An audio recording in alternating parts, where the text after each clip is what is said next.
Welcome to జిఎన్టీవీ. ముందుగా headlines చూద్దాం. బతుకమ్మ చీరల పథకం, కేసీఆర్ కిట్లు, గొర్రెల పంపిణీ పథకాల అవినీతి జరిగిందన్న సీఎం రేవంత్ రెడ్డి. వాటిపై విచారణకు సిద్ధంగా ఉన్నారా అనే హరీష్ రావుకు సవాల్. అప్పుల లెక్కలు చెప్పిన హరీష్ రావు అమ్మకాల లెక్కలు చెప్పట్లేదని విమర్శ. శ్వేతపత్రం కాదు సాకుల పత్రం. చంద్రబాబు ఆర్థిక శ్వేతపత్రంపై మాజీ ఆర్థిక మంత్రి బుగ్గన కౌంటర్. మిమ్మల్ని ఎన్నుకున్న ప్రజల ఆశలు నీరుగార్చి చేతులెత్తేసినట్లు ఉందని ఎద్దేవా.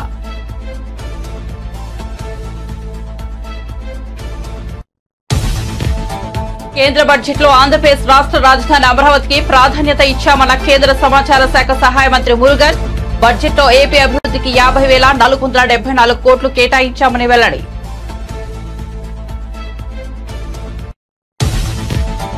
పాలనలో మార్పు చూపిస్తున్న పవన్. కార్యాలయానికి వచ్చిన అర్జీల పరిశీలన. ప్రతి అర్జీని క్షుణ్ణంగా పరిశీలించిన డిప్యూటీ సీఎం.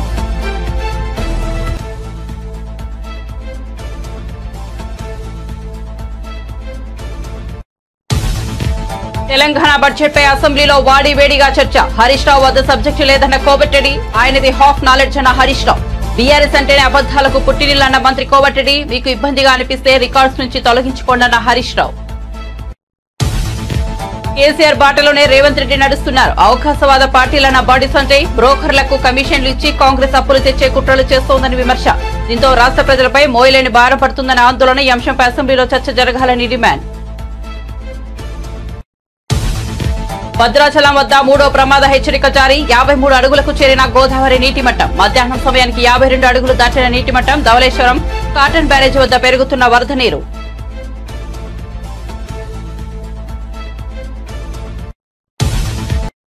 ఇక వార్త వివరాల్లోకి వెళ్తే, బతుకమ్మ చీరల పథకం, కేసీఆర్ కిట్లు, గొర్రెల పంపిణీ పథకాల్లో అవినీతి జరిగిందని సీఎం రేవంత్ రెడ్డి ఆరోపించారు.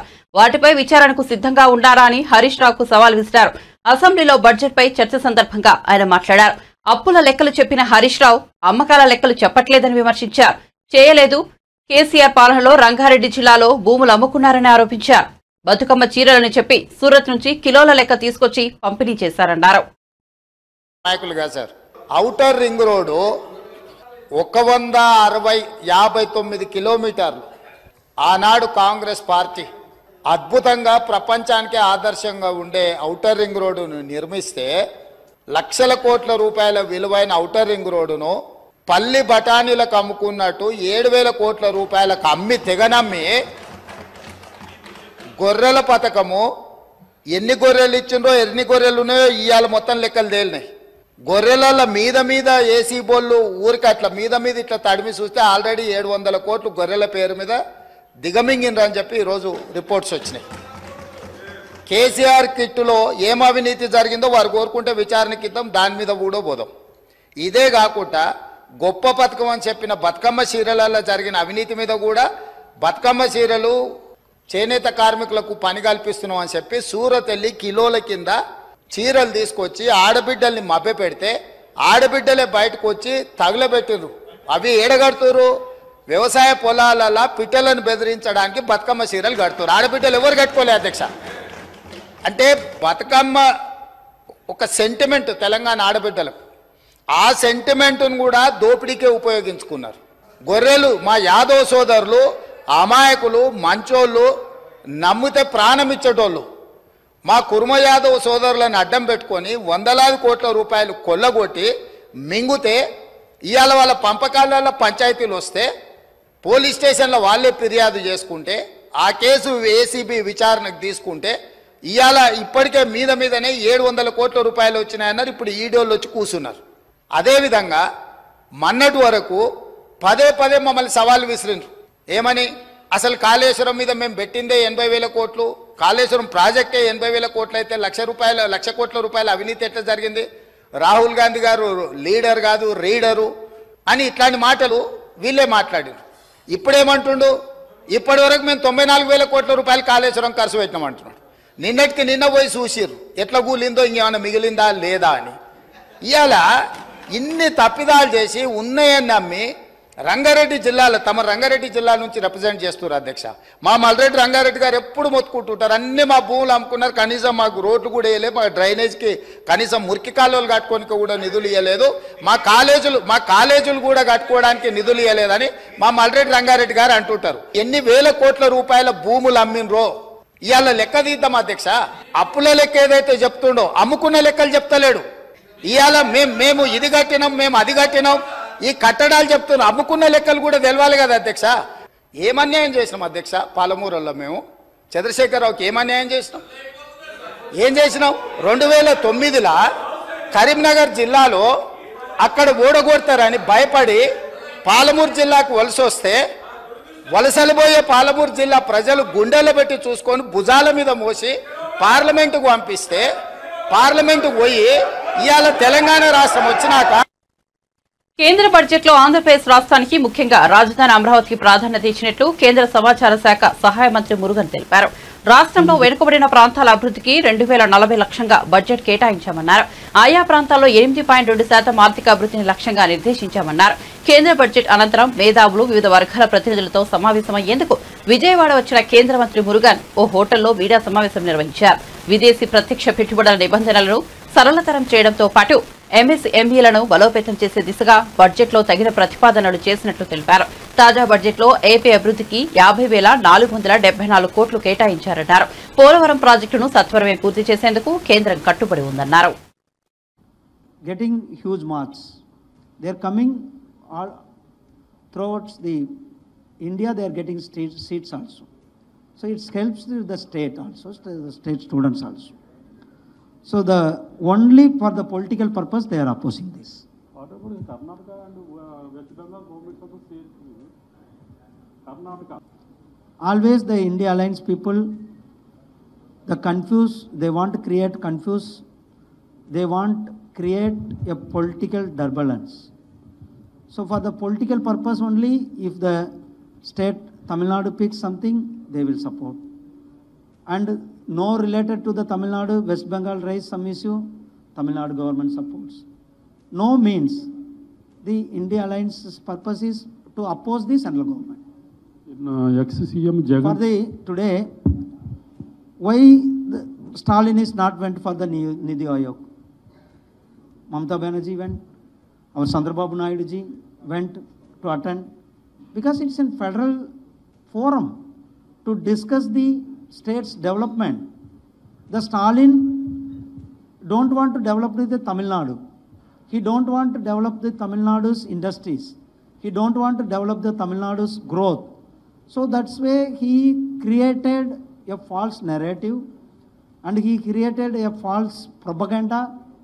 So he told that I am not going to Nidhi Ayog. If he is Prime Minister's vision, Minister ga meeku naku assembly lo the rules are not permitted.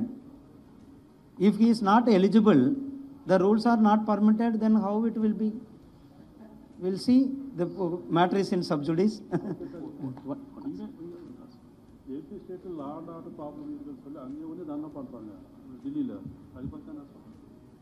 It is, see, entirely politics.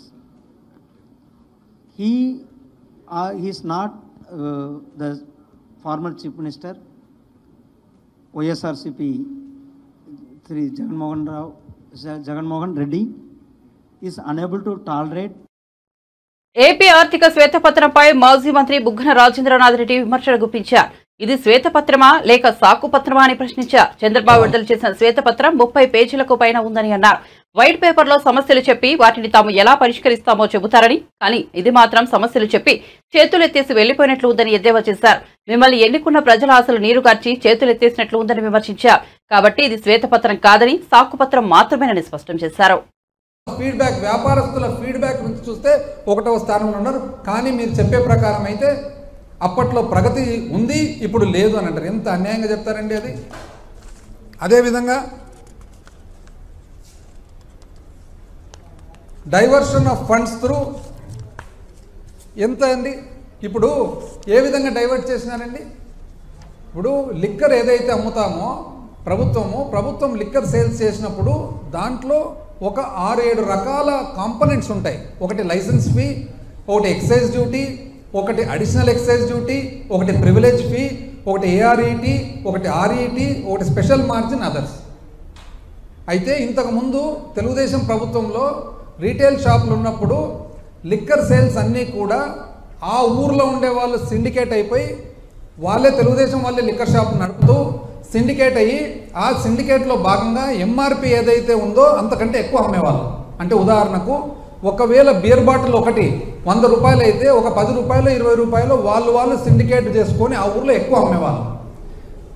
మా ప్రభుత్వం వచ్చిన తర్వాత ప్రభుత్వం ఎప్పుడైతే sales start చేసిందో ఆ sales start చేసిన తర్వాత ఆ అన్ఆథరైజ్డ్గా అనధికారికంగా ఏదైతే ఎక్కువ రేట్ అమ్ముతున్నారో అందాజుగా అది ఎంత అని కనుక్కొని దాన్ని ఏఆర్ఈటీ అంటే ఉదాహరణకు 100 రూపాయల బీర్ ఒకవేళ 110 రూపాయలు అమ్మే పాట అయితే ఆ 10 రూపాయలు అనధికారికంగా ఏదైతే వసూలు చేస్తూ ఉన్నారో అది ఏఆర్ఈటీ అని పెట్టి ఆ ఏఆర్ఈటీ అడిషనల్ రీటైల్ ఎక్సైజ్ ట్యాక్స్ పెట్టి ఆ ఏఆర్ఈటీని ప్రభుత్వంకు సంబంధించిన స్టేట్ డెవలప్మెంట్ కార్పొరేషన్ యొక్క కార్పొరేషన్కు సంబంధించిన అప్పు దిద్దేదానికి ఎస్క్రో చేసి ఆ అప్పు కూడా ఏ విధంగా చేయడం జరిగింది, అది చట్టపరంగా అసెంబ్లీలో చట్టం చేసి చేయడం జరిగింది. ఆ అప్పు కూడా దేనికి కేవలం 4 రైతు భరోసా, అదేవిధంగా ఆసరా, అదేవిధంగా చేయూత, అదేవిధంగా అమ్మఒడి, కేవలం 4 కార్యక్రమాలకు మాత్రమే. అంటే ఒక మందు సీసా అమ్మితే మందు సీసా మీద అనధికారికంగా ఎవరైతే సంపాదిస్తున్నారో అనధికారికంగా సంపాదనను అధికారికంగా తీసుకొని ఆ డబ్బులతో మాత్రమే ఈ 4 మంచి స్కీములు జరిగితే దాన్ని అన్యాయం అండి అని అన్నారు సంస్థలు. వాస్తవానికి ఈ సంస్థల్లో ఏవైతే డబ్బులు ఉన్నాయో ఆ డబ్బులన్నీ కూడా అవి బ్యాంకుల్లో పెట్టేవాళ్ళు, అవసరానికి మాత్రం వాడుకునేవాళ్ళు. బ్యాంకులు ఏదైతే పెడుతున్నారో ఆ బ్యాంకు బదులు స్టేట్ ఫైనాన్షియల్ కార్పొరేషన్ సర్వీసెస్ అని చెప్పి ఒక కంపెనీ ఫ్లోట్ చేసి ప్రభుత్వ కంపెనీ ఆ కంపెనీలోకి తీసుకొని ఆ బ్యాంకు కంటే కూడా ఒక 0.5% ఇంచుమించు ఎక్కువ వడ్డీ ఇస్తూ ఆ డబ్బులు ప్రభుత్వ ఖర్చులకు వాడడం జరిగింది. తప్పేముందండి దీంట్లో? ఏం తప్పుంది అంటే బ్యాంకులో పెట్టినారు, బ్యాంకు బదులు ఒక 0.5% ఒక అర్ధం ఎక్కువ జీతాలు భత్యాలు 90 అప్పు గురించి ఎడా పెడ అప్పులు పైగా ఓడి ఈనాడు ఏమాత్రం తగ్గని రాష్ట్ర ప్రభుత్వ రుణాలు మంచిది. అప్పులతో నెట్టుకొస్తున్నాం యనమల రామకృష్ణుడు గారు. అప్పులపై అబద్ధాలు ఏబిఎన్ ఆంధ్రజ్యోతి. కొత్తగా ఇంకొక 1000 కోట్ల అప్పు, అబ్బా. అప్పుల్లో సరికొత్త రికార్డు, అబ్బా. ఇదెవరు? ఈనాడు. మరో 1000 కోట్లు అప్పు, ఈనాడు. 3000 కోట్లు అప్పు, ఈనాడు. అనధికారికంగా అప్పులు, ఈనాడు. దాచేస్తే దాగని దారుణం, ఇదెవరు? ఆంధ్రజ్యోతి, ఈనాడు. ఆంధ్రజ్యోతి. ఇంకో 1000 కోట్ల అప్పు, వైఖరి. అప్పు చేయని నెల ఉందా? 2 నెలల్లోనే జూన్ 25వ తేదీ 2000 కోట్లు అప్పు చేసినారు ప్రభుత్వం. జూలై 2వ తేదీ 5000 కోట్లు అప్పు చేసింది ప్రభుత్వం. జూలై 16 2000 కోట్లు అప్పు చేసింది ప్రభుత్వం. 9000. ఇప్పట్లో తొందరలోనే ఇంకో 3000 కోట్లు. ఒక్క రోజన్న పేపర్లో కనపడిందండి ఎక్కడన్నా అప్పని? అంటే చాలా కన్సర్న్ కదా రాష్ట్రం మీద, రాష్ట్ర అప్పు మీద. 2019లో కన్సర్న్ స్టార్ట్ అవుతుంది మనకు చాలా. హైదరాబాద్ నగర అభివృద్ధికి కిషన్ రెడ్డి ఎన్ని నిధులు తెస్తారో చెప్పాలని మంత్రి పొన్నం ప్రభాకర్ డిమాండ్ చేశారు. ఎంపీలుగా ప్రాతినిధ్యం వహిస్తున్న నగరానికి రూపాయి తీసుకురాలేని వాళ్లకు కేంద్ర మంత్రులుగా ఉండే అర్హత లేదన్నారు. అసెంబ్లీ మీడియా పాయింట్ వద్ద మంత్రి పొన్నం మాట్లాడుతూ కేంద్రం తెలంగాణకు గాడిద గుడి ఇచ్చిందన్నారు. కిషన్ రెడ్డి అఖిల పక్షాన్ని మోదీ వద్దకు తీసుకెళ్తే రావడానికి రాష్ట్ర ప్రభుత్వం సిద్ధంగా ఉందని తెలిపారు. ఒక విశ్వ నగరం, చారిత్రాత్మక హెరిటేజ్ అండ్ ఆర్కియాలజీకి సంబంధించినటువంటి కేంద్రం ఈ రోజు దేశంలో. టూరిజం మంత్రిగా కూడా మీరు 1 రూపాయి తీసుకురాలే. ఆనాడు స్మార్ట్ సిటీ వస్తే కరీంనగర్ లో రాష్ట్ర ప్రభుత్వ విజ్ఞప్తి మేరకు హైదరాబాద్ నుంచి కరీంనగర్ మార్చారు. ఆనాడు కరీంనగర్ అవసరం ఉండే కాబట్టి మార్చారు. కానీ హైదరాబాద్ అదనంగా స్మార్ట్ సిటీ తీసుకురావడానికి లేదా అమృత్ పథకం కింద పెరుగుతున్న జనాభా కింద నీటి వనరులను పెంచడానికి సంబంధించి కావచ్చు, లేదా చారిత్రాత్మకమైనటువంటి హైదరాబాద్ కేంద్రానికి హెరిటేజ్ ద్వారా, టూరిజం ద్వారా, ఆర్కియాలజీ డిపార్ట్మెంట్ ద్వారా అనేకమైనటువంటి ఒక చారిత్రాత్మకమైనటువంటి అంశాలను అభివృద్ధి చేయడానికి 1 రూపాయి తీసుకురాలే. ఇవాళ అడుగుతా ఉన్నాం, రాష్ట్ర ప్రభుత్వం 10,000 కోట్లు ఇచ్చింది. కేంద్రం నుంచి గ్రాంట్ కింద గాని లేదా ఇక్కడ ఉన్నటువంటి స్థానిక సంస్థల్ని బలోపేతం చేయడానికి గాని మీరు ఎన్ని నిధులు తీసుకొస్తారనేటువంటి మాట ఈ సందర్భంగా అడుగుతా ఉన్నాం. ఇక్కడి నుంచి ప్రాతినిధ్యం వహిస్తున్నటువంటి మీరు కేంద్ర ప్రభుత్వం బడ్జెట్ లో లేకున్నా బడ్జెట్ ప్రసంగంలో సవరణల ద్వారా హైదరాబాద్ నగర అభివృద్ధికి సంబంధించి కానీ తెలంగాణ అభివృద్ధికి సంబంధించిన విషయం లోపల మీ చిత్తశుద్ధిని నిరూపించుకోమని కోరుతా ఉన్నాం. అదేవిధంగా ఇంకొక మంత్రి బండి సంజయ్ గారు వీళ్ళిద్దరు కూడా బడ్జెట్ చాలా బాగుంది, అందరికీ ఆమోదయోగ్యంగా ఉందని చెప్తా ఉన్నారు. మేము ఈ నియోజకవర్గాలకు ఏం దేనోళ్ళు మీరు కేంద్ర మంత్రులుగా అర్హత ఉండేటువంటి అవకాశం ఉందని అడుగుతా ఉన్నాం. ఇలా ఇది అడుగుతా ఉంటుంటే నిన్న విచిత్రమైన పరిస్థితి, రాష్ట్ర వ్యాప్తంగా బీజేపీకి సంబంధించిన వాళ్ళు కొంత అక్కడక్కడ రాష్ట్ర ప్రభుత్వం బొమ్మలు కాలబెడతా ఉన్నారు. మీకేమైనా వివేకం ఉందా అని అడుగుతా ఉన్నాం. ఇలా మీరు ఈ రాష్ట్రంలో ప్రజలందరికీ తెలుసు, గాడిద గుడ్డు ₹1 కూడా నిధులు ఇవ్వని మీరు ఏ ముఖం పెట్టుకుని ఎలా ఇంకా ఈ రాష్ట్ర ప్రభుత్వానికి వ్యతిరేకంగా కార్యక్రమం చేస్తారని అడుగుతా ఉన్నా. మీకు చేతనైతే మీకు ఒకవేళ నిజంగా ఈ తెలంగాణ DNA రక్తంలో ఉంటే తెలంగాణ విభజనను వ్యతిరేకించిన ప్రధానమంత్రి గారి దగ్గర నిలదీసి తెలంగాణ రాష్ట్ర ప్రయోజనాల కొరకు నిధులు తేగలిగేటువంటి సత్తువ ఉంటే రండి. మొన్న శాసనసభ తీర్మానం చేసినాం, శాసనసభ పక్ష నాయకుని అడిగినాం, నాయకత్వం వహించండి, ఆల్ పార్టీ తీసుకెళ్లండి ప్రధానమంత్రి గారి దగ్గర, లేదా మీకు సంబంధించి ఎవరినైనా కలవడానికి మేము సిద్ధంగా ఉన్నాం. గతంలో మీరు ఈ రాష్ట్ర ప్రభుత్వం ఉన్నటువంటి 10 సంవత్సరాలుగా వాళ్ళు సహకరించలేదు, వాళ్ళు కేంద్రం నిధులు అడగలే, సరి అయినటువంటి సమన్వయం లేక నిధులు ఇవ్వలే అని చెప్పినారు. మేము ఇవాళ మా ముఖ్యమంత్రి కావచ్చు, మా గౌరవ మంత్రులు కావచ్చు, మా పార్లమెంటు సభ్యులు కావచ్చు అనేక దఫాలుగా కేంద్ర నాయకత్వాన్ని కలుస్తా ఉన్నాం. అయినప్పటికీ కూడా మరి మన మీద వివక్ష ఏదైతే జరుగుతా ఉందో ఇది పూర్తిగా కక్షపూరితంగానే జరుగుతా ఉన్నటువంటి మాట ఈ సందర్భంగా తెలియజేస్తాను. పర్టికులర్ గా తెలంగాణ విభజన హామీల అమలుకు సంబంధించి కావచ్చు, లేదా తెలంగాణ ప్రయోజనాలకు సంబంధించి అనేకమైనటువంటి ఈరోజు నిరుద్యోగ సమస్యతో తెలంగాణకు సంబంధించినటువంటి తెలంగాణ రాష్ట్రం ఏర్పడ్డ తర్వాత కూడా ప్రజలు ఇబ్బంది ఎదుర్కొంటా ఉన్నారు. ప్రచారం సమయంలో ఓట్ల కోసం అనేక మాటలు చెప్పే నేతలు ఆ తర్వాత వాటిని మర్చిపోతుంటారు. అలాగే పరిష్కరిస్తామంటూ ప్రజల నుంచి అర్జీలు తీసుకునే నేతలు వాటిని ఏమాత్రం చూస్తారనేది డౌట్ అనుమానమే. కానీ AP deputy CM Pawan Kalyan ఆ విషయంలో తన రూటే సెపరేట్ అని నిరూపించుకున్నారు. తన కార్యాలయానికి వచ్చిన ప్రతి అర్జీని పరిశీలిస్తూ వాటి పరిష్కారానికి ప్రయత్నిస్తున్నారు. శనివారం తన కార్యాలయానికి వచ్చిన పవన్ కళ్యాణ్ ప్రజల నుంచి వచ్చిన వినతులను పరిష్కరించే పనిలో పడ్డారు. అధికారులతో సమావేశమైన పవన్ కళ్యాణ్ రాష్ట్రంలోని ప్రతి మూల నుంచి తన కార్యాలయానికి వచ్చిన అర్జీలను పరిశీలించారు. శనివారం ఉదయం నుంచి కార్యాలయ సిబ్బందితో కలిసి ప్రతి అర్జీని చదువుతూ వాటికి పరిష్కార మార్గాలు వెతికే పనిలో ఉన్నారు. పంచాయతీరాజ్, గ్రామీణాభివృద్ధి, గ్రామీణ నీటి సరఫరా, పర్యావరణం, అటవీ శాఖలపై వచ్చిన అర్జీలతో పాటు సమస్యలు, ఇబ్బందులను ఏకరవు పెడుతూ ప్రజల నుంచి అనేక వినతులు వచ్చాయి.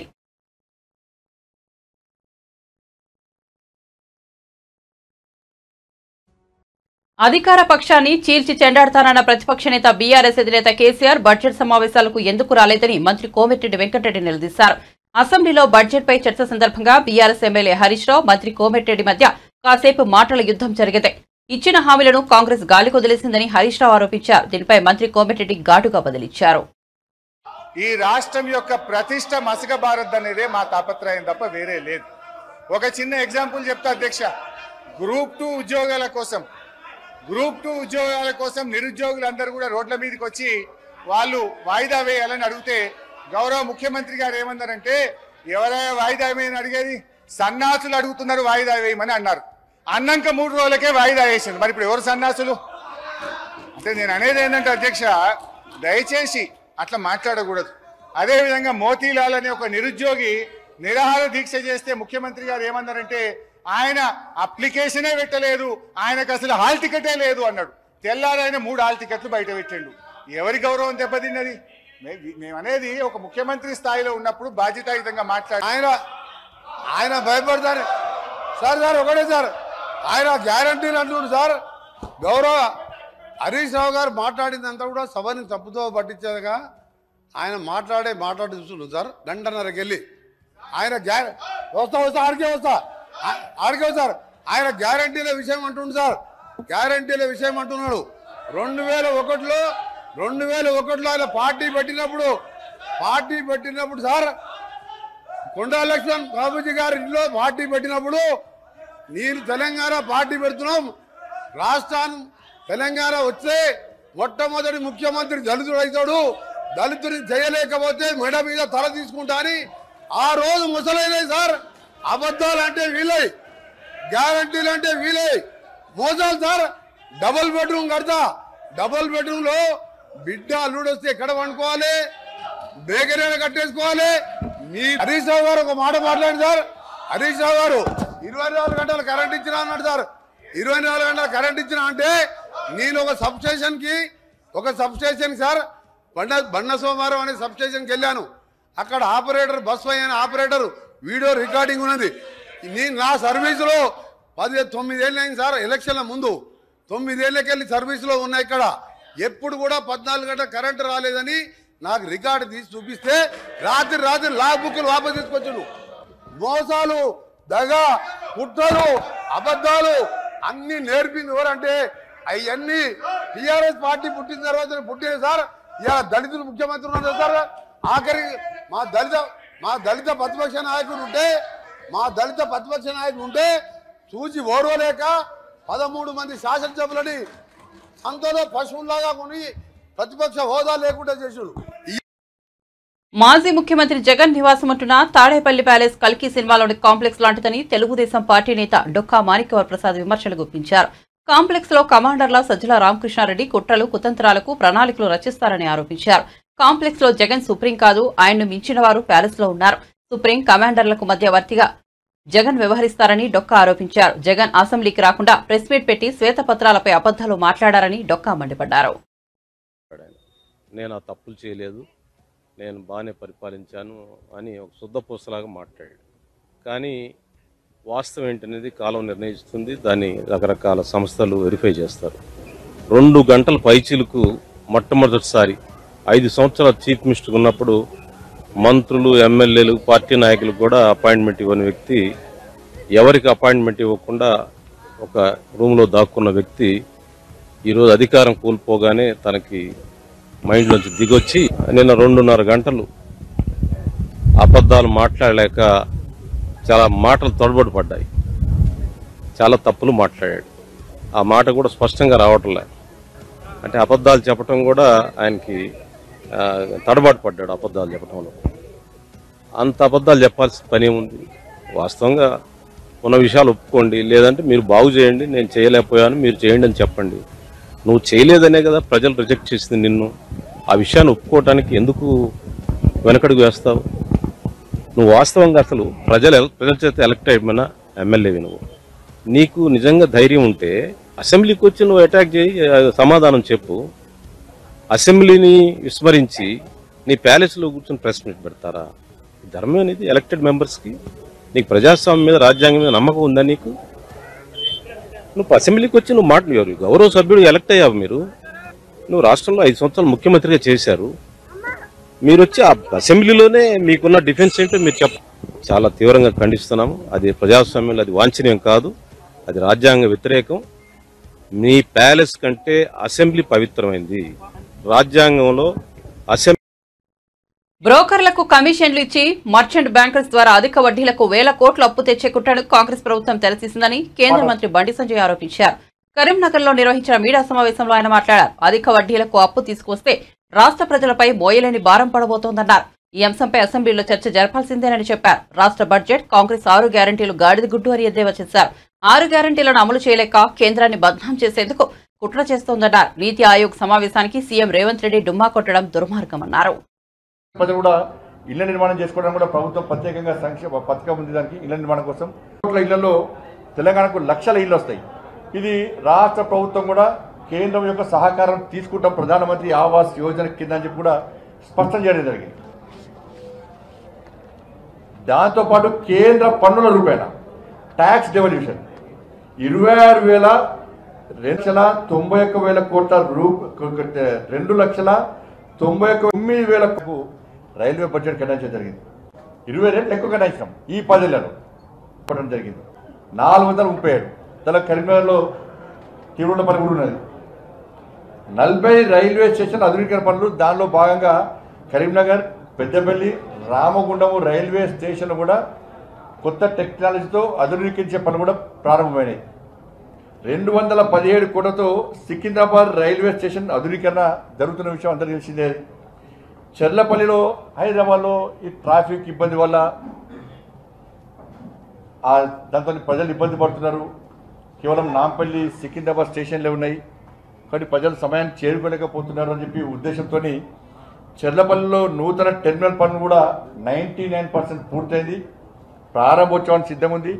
చిన్న చిన్న కొన్ని సమస్యలు కాబట్టి దాన్ని కూడా పూర్తి చేసి ఇలా ప్రధానమంత్రితోని ప్రారంభించడానికి కిషన్ రెడ్డి గారు ప్రయత్నిస్తూ ఉన్నారు. ఇవి కేంద్ర ప్రభుత్వము తెలంగాణ రాష్ట్రానికి ఇచ్చింది. ఈ దేశంలో ఈ దేశ ప్రజలకు అందించిన బడ్జెట్ కేంద్ర ప్రభుత్వం. ఇవన్నీ వాళ్ళు అడుగుతూ ఏమంటారంటే లేదు 10,000 రూపాయన మేము ఇస్తాం కదా అంటారు. మరి కేంద్రం కూడా 10,000 రూపాయలు ఇస్తారు కదా. ఇవాళ తిరుమల తిరుపతి దేవస్థానం అదనపు ఈవోగా వెంకయ్య చౌదరి బాధ్యతలను చేపట్టారు. ఈ సందర్భంగా ఆయన తిరుమల శ్రీవారిని దర్శించుకున్నారు. అనంతరం మీడియాతో మాట్లాడిన ఆయన స్వామివారి దర్శనానికి వచ్చే భక్తులకు మెరుగైన సౌకర్యాలు కల్పించేందుకు కృషి చేస్తానన్నారు. సామాన్య భక్తులకు వేగంగా దర్శనం కల్పించడమే లక్ష్యంగా పనిచేస్తామన్నారు. దేవదేవుని సన్నిధిలో ఇంత గొప్ప అవకాశం రావడం నాకు చాలా సంతోషకరం. ఈ అవకాశాన్ని ఇచ్చిన ముఖ్యమంత్రి గారికి ప్రత్యేక ధన్యవాదాలు తెలియజేస్తున్నాను. ఈ అవకాశాన్ని ఒక బాధ్యతగా స్వీకరిస్తాను. ఈ బాధ్యత ద్వారా తిరుమలలో వచ్చే దేశంలో నుంచి రాష్ట్రాల్లో నుంచి అంతర్జాతీయంగా వచ్చే భక్తులు ప్రయోజనాలను ఎలా ఇంప్రూవ్ చేయాలి, వాళ్ళ సౌకర్యాలను ఎలా ఇంప్రూవ్ చేయాలి అనే దాని మీద వర్క్ చేస్తాము. దర్శనం టికెట్ల కాడ నుంచి వాళ్ళకి కావాల్సిన క్వార్టర్ అలాట్మెంట్ కానీ, లేకపోతే శానిటేషన్ కానీ, లేకపోతే ఫుడ్ ఫెసిలిటీస్ కానీ, ఉచిత దర్శనం వచ్చే అనేకమైన భక్తులకి ఏ రకమైన ప్రయోజనాలు అందిస్తే వాళ్ళు సంతోషంగా ఉంటారు, ఎంత ఫాస్ట్గా దర్శనం చేసుకొని వాళ్ళు వెళ్ళిపోతారనే దాని మీద వర్క్ చేస్తాం. ఈ పని చేసే ప్రాసెస్లో ఖచ్చితంగా ప్రతి డిపార్ట్మెంట్, ప్రతి వింగ్ నుంచి కూడా కోఆర్డినేట్ చేస్తాం. ప్రతి వింగ్ మీద రివ్యూ చేసి ఎక్కడైతే ప్రాసెస్ రిలేటెడ్ స్లోగా ఉంది, బాటిల్ నెక్స్ ఉన్నాయి, వాటి ఇమ్మీడియట్గా ఎలా అడ్రస్ చేయొచ్చు, ఎలా సాల్వ్ చేయగలము అనే దాని మీద వర్క్ చేస్తాం. ఈ క్రమంలో ఖచ్చితంగా ప్రతి డిపార్ట్మెంట్లో ఫీడ్బ్యాక్ సిస్టాన్ని ఎంపవర్ చేసి ఫీడ్బ్యాక్ ద్వారా సిస్టాన్ని ఎలా ఇంప్రూవ్ చేయాలో అనే దాని మీద వర్క్ చేస్తాం. ఈ క్రమంలో అందరు stake holders, temple administration, temple related ఉన్న అందరు స్టేక్ హోల్డర్స్ వాళ్ళ యొక్క అభిప్రాయాలను కూడా స్వీకరించి ఏది బెస్ట్ ఉంటుందో అడ్మినిస్ట్రేషన్కి, భక్తులకి ఏది బెస్ట్ ఉంటే అది చేయటానికి ప్రయత్నం చేస్తాం. సో ఈ క్రమంలో మీ అందరూ కూడా మీడియా కూడా ఫీడ్బ్యాక్ ఇవ్వాలి. దాంట్లో ఏమైనా తప్పులుంటే మాకు ఎత్తి చూపించాలి, దాంట్లో ఏమైనా మెప్పుంటే మీరు అప్రిషియేట్ కూడా చేయాలి. సో మీ ఒపీనియన్ కూడా మేము ఖచ్చితంగా కన్సిడర్ చేస్తాం. అక్కడ మనందరం కూడా కలిసి పనిచేయాల్సిన, ఒక టీమ్గా వర్క్ చేయాల్సిన అవసరం ఎంతైనా ఉంది. వారం రోజులుగా ఎడతెరిపి లేకుండా కురుస్తున్న వర్షాలకు తెలంగాణలోని వాగులు, వంకలు పొంగిపొల్లుతున్నాయి. ఎగువ నుంచి భారీగా వరద నీరు చేరడంతో జలాశయాలు ఉప్పొంగుతున్నాయి. భద్రాచలం వద్ద గోదావరి ఉగ్రరూపం దాల్చింది. నీటి మట్టం క్రమంగా పెరుగుతూ శనివారం మధ్యాహ్నం 1 గంటకు 52.4 అడుగులకు చేరుకుంది. ప్రస్తుతం 2వ ప్రమాద హెచ్చరిక అమల్లో ఉంది. 53 అడుగులకు చేరుకుంటే 3వ ప్రమాద హెచ్చరిక జారీ చేస్తారు.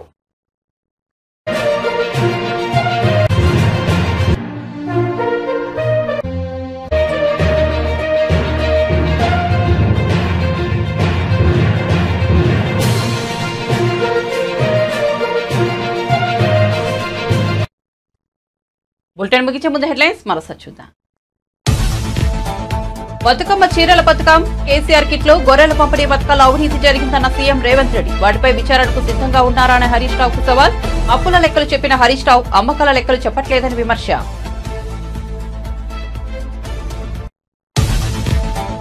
శ్వేతపత్రం కాదు సాకుల పత్రం. చంద్రబాబు ఆర్థిక శ్వేతపత్రంపై మాజీ ఆర్థిక మంత్రి బుగ్గన కౌంటర్. మిమ్మల్ని ఎన్నుకున్న ప్రజల ఆశలు నీరుగార్చి చేతులెత్తేసినట్లు ఉందని ఎద్దేవా.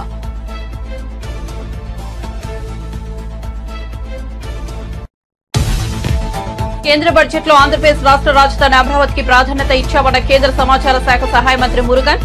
బడ్జెట్లో ఏపీ ప్రభుత్వ అభివృద్ధికి 50,474 కోట్లు కేటాయించామని వెల్లడి. పాలనలో మార్పు చూపిస్తున్న పవన్. కార్యాలయానికి వచ్చిన అర్జీల పరిశీలన, ప్రతి అర్జీని క్షుణ్ణంగా పరిశీలించిన డిప్యూటీ సీఎం.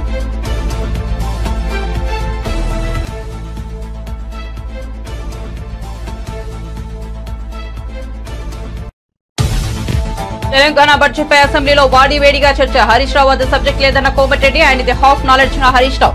బీఆర్ఎస్ అంటేనే అబద్దాలకు పుట్టినీలన్న మంత్రి కోమటిరెడ్డి, మీకు ఇబ్బందిగా అనిపిస్తే రికార్డ్స్ నుంచి తొలగించుకోండన్న హరీష్ రావు. కేసీఆర్ బాటలోనే రేవంత్ రెడ్డి నడుస్తున్నారు. అవకాశవాద పార్టీలన్న బండి సంజయ్ బ్రోకర్లకు కమిషన్లు ఇచ్చి కాంగ్రెస్ అప్పులు తెచ్చే కుట్రలు చేస్తోందని విమర్శ. దీంతో రాష్ట్ర ప్రజలపై బోయలేని భారం పడుతుందని ఆందోళన. ఈ అంశంపై అసెంబ్లీలో చర్చ జరగాలని డిమాండ్. భద్రాచలం వద్ద 3వ ప్రమాద హెచ్చరిక జారీ. 53 అడుగులకు చేరిన గోదావరి నీటి మట్టం. మధ్యాహ్నం సమయానికి 52 అడుగులు దాటిన నీటి మట్టం. ధవళేశ్వరం కాటన్ బ్యారేజ్ వద్ద పెరుగుతున్న వరద నీరు.